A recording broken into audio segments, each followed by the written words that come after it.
Wala tashtari syai'an bin nasi'ati min akhillaika. Iki sing apik. Dengan duwe kanca duwe toko gedhi. Kancaku sugih wae kok duwe tak utange. Niku mari napa? Iku mari gak disenengi nggih. Sing asale rukun mari napa? Neng-nengan gara-gara utang. Kata to mboten nonton niku? Iya bener Mbah, Pak nggih. Bu, utang niku halal. Utang lak mboten dosa lho nggih. Utang niku halal. Tapi sing gak oleh niku efek setelah utang. Nggih. Mergo rata-rata wong efek setelah utang niku dosane gede gara-gara napa? Putus silaturahim. Ewah kabeh kok. Ya sing utang ya sing utange padha wae. Ngene mboten? Padha wae.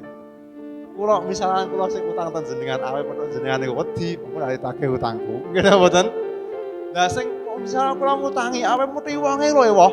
Kok aku mara ning omahe dhewe dikira nagih utang. Ngene mboten?